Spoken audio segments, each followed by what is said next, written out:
അതേ തന്നെ ഉണ്ടാകുന്ന മുഴയാടാ. ഇങ്ങനെ ഇങ്ങനെ ഒരു ബൾജിങ് വന്നേക്കോ, അതിനവർ പെയിൻറ്റ് ചെയ്ത് വെച്ചേക്കോ അങ്ങനെ ലേഡി ബഗിൻ്റെ കൂട്ട്. ഇന്നൊരു ചന്ത വീഡിയോ ആണ് ഗൈസ്. അതായത് ഞങ്ങൾ വന്നിരിക്കുന്നത് ബട്ടുലഞ്ചാൻ എന്ന് പറഞ്ഞിട്ടൊരു വെറ്റ് മാർക്കറ്റിലാണ് കേട്ടോ. സാധാരണ നമ്മൾ പോകുന്നത് ബാൻബറു വെറ്റ് മാർക്കറ്റാണ്. ഞാൻ പോകുന്ന മാർക്കറ്റിൻ്റെ വീഡിയോസ് ഞാൻ ഇട്ടിട്ടുമുണ്ട്. ദേ ഇവിടെ കേട്ടോ, ഇവിടെ ചുമ്മാ വെച്ചേക്കുന്ന കല്ലിൽ വരെ അവർ ബട്ടർഫ്ലൈയുടെയും ഡ്രാഗൺ ഫ്ലൈയുടെയും ഒക്കെ പടം വരച്ച് വെച്ചിട്ടുണ്ട് കേട്ടോ. അച്ഛനും മോനും എളുപ്പ മാർഗ്ഗത്തിൽ എങ്ങനെയോ മാർക്കറ്റിനുള്ളിൽ പോയിട്ടുണ്ട്. എനിക്ക് ഫ്രണ്ടിലത്തെ വീഡിയോ എടുക്കേണ്ടതുകൊണ്ട് ഞാൻ നേരെ മാർക്കറ്റിൻ്റെ മുമ്പിൽ വന്ന് വീഡിയോ എടുക്കുകയാണ്. ശരിക്കും ഒരു നാടിനെ അറിയാനോ ഒരു നാടിൻ്റെ ലോക്കലായിട്ടുള്ള കാഴ്ചകൾ കാണാനും നമ്മൾ ഫസ്റ്റ് പോകേണ്ടത് അവിടുത്തെ മാർക്കറ്റിലേക്കാണ്. അവിടെ വിൽക്കുന്ന സാധനങ്ങൾ എന്തൊക്കെയാണെന്ന് കാണുമ്പോൾ തന്നെ നമുക്ക് ആ സ്ഥലത്ത് ആൾക്കാർ കഴിക്കുന്ന ആഹാരത്തെ പറ്റി ഒരു ഐഡിയ കിട്ടും. ഇവിടെ മുകളിലോട്ട് ലൈബ്രറി ഹാൾ എന്നൊക്കെ എഴുതി വെച്ചിട്ടുണ്ട് കേട്ടോ. നേരെ കയറിയാൽ മാർക്കറ്റ്. ദേ എൻ്റെ ഫ്രണ്ടിൽ ഒരു ആൻറ്റി പോകുന്നുണ്ട്. ആ ആൻറ്റിയുടെ 2 കയ്യിലും ഓരോ കവർ തൂങ്ങിക്കിടക്കുന്നത്. അതിനകത്ത് നിറച്ചും കക്കായാണ്. ആൻറ്റി ഇവിടോട്ട് വിൽക്കാൻ കൊണ്ടുവരുവാണോ അതോ ഇനി എവിടെയെങ്കിലും കൊണ്ടുപോകണോ എന്നറിയത്തില്ല.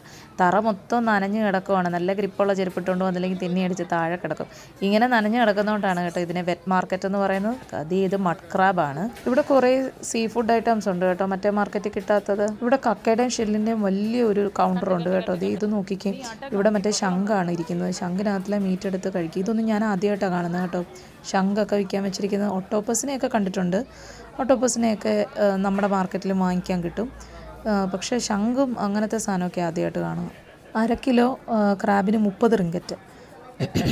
പിന്നെ വേറെ ടൈപ്പ് ക്രാബുണ്ട്. എനിക്ക് തോന്നുന്നത് പെൺ ക്രാബാന്ന് തോന്നുന്നു. ഇതിന് 20 റിങ്കറ്റേ ഉള്ളൂ കേട്ടോ. വലിപ്പമുള്ള ക്രാബിന് 30ഉം ചെറുതിന് 20 റിങ്കറ്റും. മീനൊക്കെ കുറച്ച് പച്ചയാണെന്ന് തോന്നുന്നത്. ചിലതൊക്കെ മീനിൻ്റെ വയറ് കീറി വേസ്റ്റൊക്കെ കളഞ്ഞാണ് വെച്ചിരിക്കുന്നത്.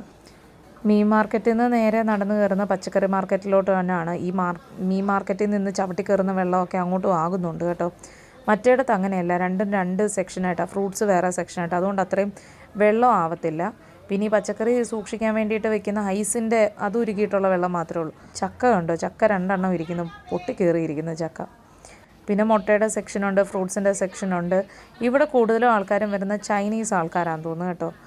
കടയിൽ നിൽക്കുന്ന ആൾക്കാരും വാങ്ങിക്കാൻ വരുന്ന ആൾക്കാരും ചൈനീസാണ്. വളരെ കുറച്ച് മലയ ആൾക്കാരെ മാത്രമേ ഞാനിവിടെ കണ്ടുള്ളൂ. ഇന്ത്യൻസിനെ 1-2 ഇന്ത്യൻ പച്ചക്കറി കടകളുണ്ടെങ്കിലും ഇന്ത്യൻസിൻ്റെ ഉണ്ടെങ്കിലും വാങ്ങിക്കാൻ വരുന്നതിനകത്തിലും ഇന്ത്യൻസിനെ കുറവാണ് കണ്ടത്. പിന്നെ ഇവിടെ കണ്ടതിലൊരു പ്രത്യേകത കണ്ടത്, ഈ മാർക്കറ്റിനകത്ത് തന്നെ നമ്മുടെ ചൈനീസ് പൂജാ സാധനങ്ങൾ വിൽക്കുന്ന കടകൾ 2-3 എണ്ണം ഞാൻ കണ്ടു. ഈ പ്ലം ഇരിക്കുന്നുണ്ടോ, പ്ലം പല ടൈപ്പ്, മുന്തിരിങ്ങ, ഓറഞ്ച്, അവക്കാഡോ, കിവി, നമ്മുടെ പപ്പായ, അതായത് സ്വീറ്റ് മെലണുണ്ട്, പൈനാപ്പിള്, പിന്നെ നാരങ്ങ. നല്ല പ്രായമുള്ളൊരു ചൈനീസ് അമ്മൂമ്മ. ഇത് ഒരു ഈ പൂജാ സാധനങ്ങൾ വിൽക്കുന്ന കടയാണ്. പിന്നെ ന്യൂഡിൽസിൻ്റെ ഷോപ്പുണ്ട്, പയറ് മുളപ്പിച്ചത് കിട്ടുന്ന ഷോപ്പുണ്ട്. ഞങ്ങൾ സത്യത്തിൽ ഇപ്പം തപ്പി നടന്നുകൊണ്ടിരിക്കുന്നത് മട്ടൻ വിൽക്കുന്ന കടയാണ്. ഇവിടെ ബാഗ് കടയൊക്കെ ഉണ്ട് കേട്ടോ. ഇവിടെ ഒരു സ്റ്റിച്ചിങ് ഒരു കടയുണ്ട്, പക്ഷേ അത് തുറക്കുന്നതേ ഉള്ളൂ. വിഷ്ണുവിന് മട്ടൻ ബിരിയാണി കഴിക്കാൻ ഒരു കൊതിയുണ്ടായിരുന്നു. അപ്പോൾ മട്ടൻ വാങ്ങിച്ചു തന്നാൽ ഞാൻ ബിരിയാണി വെച്ച് തരാമെന്ന് പറഞ്ഞു. അതിന് ഇവിടെ നല്ല സൂപ്പർ മട്ടൻ കിട്ടുമെന്നും പറഞ്ഞുകൊണ്ട് മട്ടൻ വാങ്ങിക്കാൻ വേണ്ടി വന്നത്. പക്ഷേ ഇവിടെ മൊത്തം നോക്കി നടന്നിട്ട് മട്ടൻ വെട്ടുന്നത് മാത്രം കണ്ടില്ല. ഈ ആലുങ്ക പഴുത്തപ്പം കാക്കയ്ക്കോ വായ്പുണ്ണ്, സാഹചര്യത്തിനൊത്ത പഴഞ്ചൊല്ലാണോ എന്ന് എനിക്കറിയത്തില്ല, എന്നാലും നമുക്ക് ഒപ്പിക്കാം. അതേപോലെ ദുവി ഏതാണ്ട് ചൂണ്ടിക്കാണിക്കുന്നുണ്ട്. അവൻ ഇനി മട്ടൻ കണ്ടുപിടിച്ചോ എന്ന് അറിയത്തില്ല കേട്ടോ. ഇത് മട്ടൻ കട്ട് ചെയ്യുന്ന സെക്ഷനായിരുന്നു ഗൈസ്. പക്ഷേ അവിടെ മട്ടൻ ഇപ്പം അവിടെ ആരും ഇല്ല, ഒരു മനുഷ്യനും അവിടെ ഇല്ല. പിന്നെ തൊട്ടപ്പുറത്ത് ബീഫ് കട്ട് ചെയ്യുന്നതുകൊണ്ട്, ബീഫ് എന്ന് പറഞ്ഞാൽ പോത്തല്ല കാളയാണ്, കാളയെ കട്ട് ചെയ്യുന്ന സ്ഥലമുണ്ട്. അപ്പോൾ ഇവരെ ഡാഗിങ് എന്നാണ് കേട്ടോ ബീഫിന് പറയുന്നത്.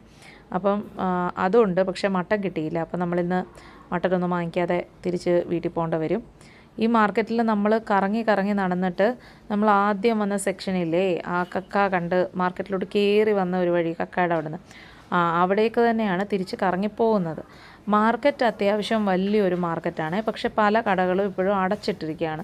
ഇനിയും നമ്മൾ വന്നത് ഈ മാർക്കറ്റ് സ്റ്റാർട്ട് ചെയ്യുന്ന സമയത്ത് 1 മണിക്കാണ് നമ്മൾ വന്നേക്കുന്നത്.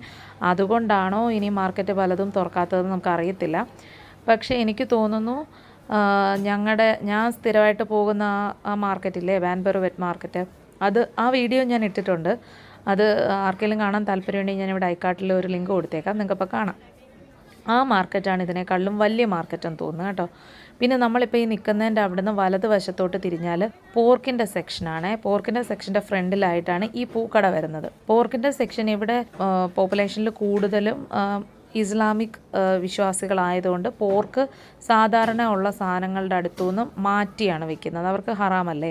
ഇവിടെ പോർക്കിൻ്റെ തലയും ചെവിയൊക്കെ കൂടെ ഉള്ള ഒരു പീസ് നിങ്ങൾ കണ്ടു കാണുമല്ലോ. അപ്പോൾ അത് കണ്ടിട്ട് ദൂയ്ക്ക് അവിടെ നിൽക്കാൻ പേടി. അതുകൊണ്ട് ഞങ്ങൾ പെട്ടെന്ന് തന്നെ അവിടെ നിന്ന് ഇറങ്ങി. അല്ലെങ്കിലും ഞാൻ ഇതുവരെ പോർക്ക് കുക്ക് ചെയ്തിട്ടില്ല. ബീഫ്, മട്ടൻ, ചിക്കൻ, ഒക്ടോപ്പസ് അതിനെയൊക്കെ കുക്ക് ചെയ്തിട്ടുണ്ട്. പക്ഷെ ഞാൻ ഇതുവരെ പോർക്ക് കുക്ക് ചെയ്തിട്ടില്ല. അപ്പോൾ നമ്മൾ ഇവിടുന്ന് ഒരു ഒക്ടോപ്പസിനെ വാങ്ങിച്ചു.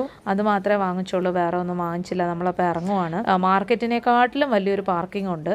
ആ പാർക്കിങ്ങിനകത്ത് തികയുന്നതിൽ കൂടുതൽ വണ്ടിയാണ് ഇവിടെ വരുന്നത്. പിന്നെ ഇവിടുത്തെ ഈറ്ററി വേറൊരു സെക്ഷനായിട്ടാണ്. ഉച്ച സമയം ആയതുകൊണ്ട് അവിടെ നല്ല തിരക്കാണ്, ഇരിക്കാനൊന്നും സ്ഥലമില്ല. അപ്പോൾ ഇന്ന് ഇത്രയേ ഉള്ളൂ. വേറൊരു വീഡിയോ ആയിട്ട് വീണ്ടും കാണാം. Bye bye.